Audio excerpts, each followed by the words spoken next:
Hello and welcome back everyone to Master Blender 3D with Wild West environment.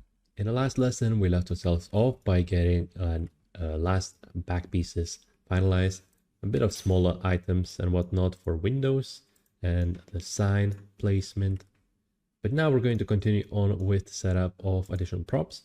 I do want to leave the front out a little bit for the end. So we're going to continue on with some smaller props, which again, because this is a gray box, we're going to keep them down to more of a primitive shape.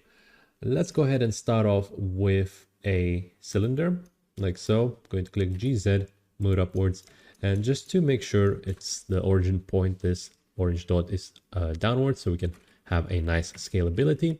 I'm going to go ahead and make my life easier by going on to edit mode, going to click free, select this bottom piece, then hit Shift and S, and then cursor to active.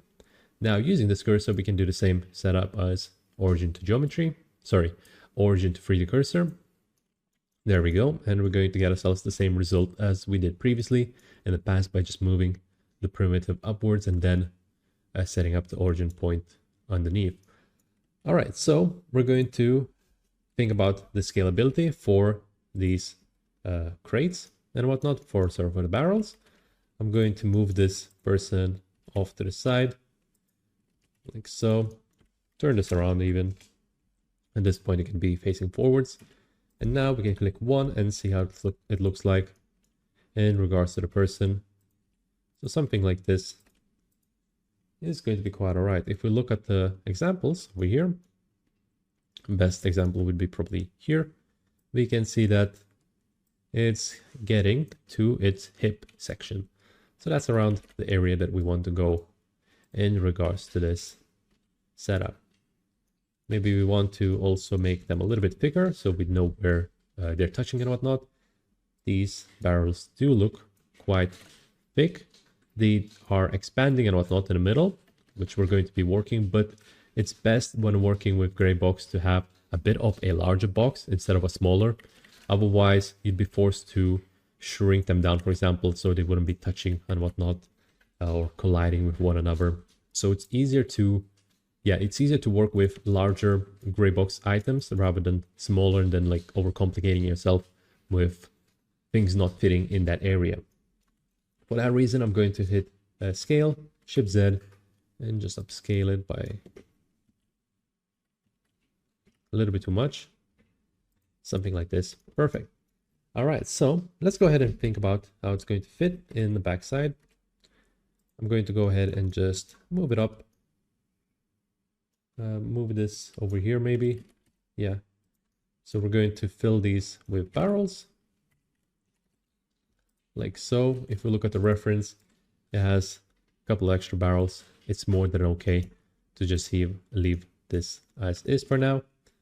And then because we're going to be working with maybe smaller type of barrels with smaller hitbox, it's going to be easier to fit the additional barrel in afterwards. Afterwards, let's go ahead and just add one more barrel over here. That's going to be looking quite all right. I am going to select this and do real quick shade auto smooth, just so we wouldn't have those ugly topology of the faces. And this is looking good so far. I don't think we need to add anything extra for the side. Let's go ahead and check the perspective real quick. Everywhere else it's going to be crates. Yeah, that's going to be it for the barrels. It's going to be more than enough for the section. We do have a small barrel over here at the front, which we're going to work on later down the line. But for now though, let's think about what other props we're going to be placing. In regards to props, we have a square type of a crate.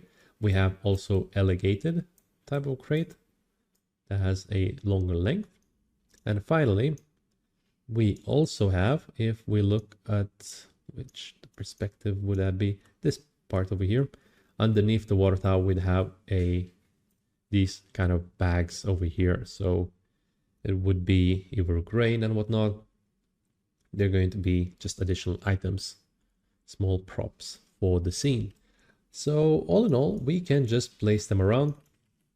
I'm going to go ahead and create ourselves a new cube. Going to make a similar size, around a similar size like this. It's going to be quite all right. Maybe smaller even. Crates can be smaller a little bit, like so. Just going to compare it with the size. So honestly, yeah, it's quite small crate. That's all right. And we're going to just place them down. I'm going to make a duplicate version of this. Going to click SX, make a larger version. These do seem too big. Going to shrink them down. Going to grab the human reference, bring it closer to the top so I would know what the hell I'm doing with the scaling. I want to make them too small, like so. There we go. I think that's quite all right. Up to a knee, quite a nice type of crate.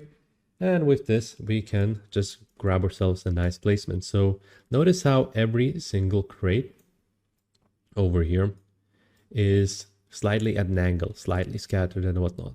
That's exactly what we want with our own type of crates. We want them to be just slightly tilted.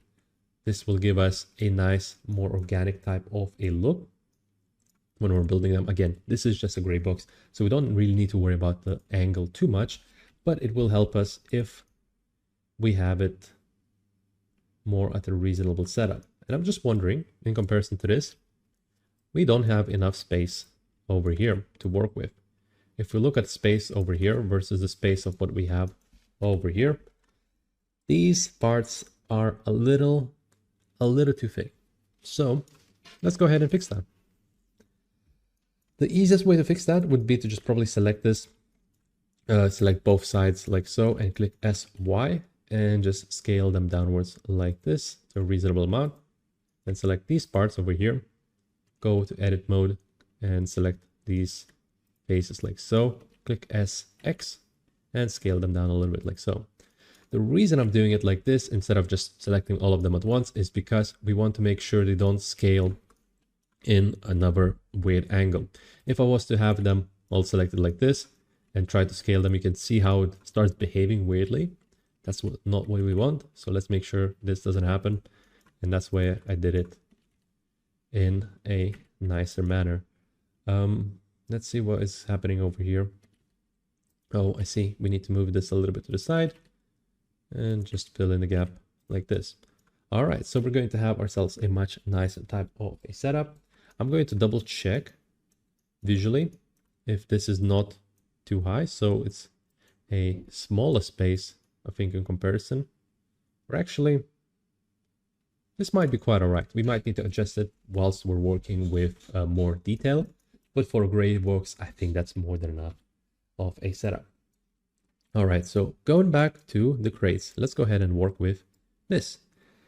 And we're going to have two duplicates of, it's a little bit hard to see from that angle, although it would make it easier for me, but let's go ahead and just have two duplicates of the crates like so. Have them a little bit rotated like this. And another thing I should probably mention is how we should be working whilst rotating and whatnot.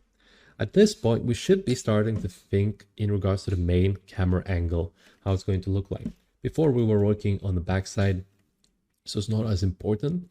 Although when doing a turntable and whatnot, it is still quite interesting to see all the angles and whatnot, all the composition shots.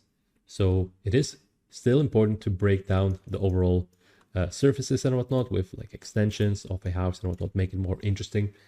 But from now on, we're going to start thinking about the main shot, about how it's going to be presented as a main render image. So in this case, we start thinking about these crates, for example, over here, if we have them too much and whatnot, for this particular case, for example. So it's going to give us a nice way of breaking up the silhouette of the top of the building. Let's finish this up real quick. I'm going to move this character off to the side.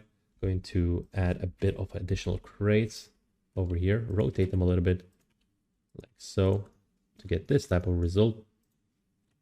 And then you can just move this like this.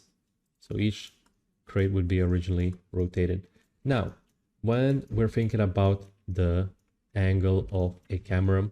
We're not setting that up just yet, but whilst we're looking at it, we got to consider how it's going to look like with the overall silhouette. So right now, before it would have been just basically a square, it would have been flat on the top, but now we're able to just break it up a little bit with these additional boxes coming out from the side.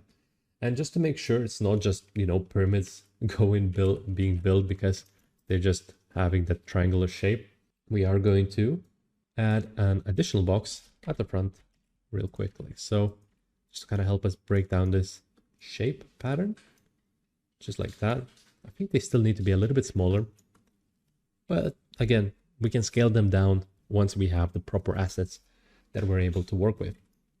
The other thing is going to be a slide hatchet over here on the side. If you look at it, that's what this part is. So we can have a quick box, perhaps like a box duplicate. Going to move it off to the side and just make this smaller, shrinking it down like so. And that's pretty much it in regards to the setup for the top. That's more than enough. We can keep it as is. Maybe we can balance it out a little bit more, be in the center, just like that.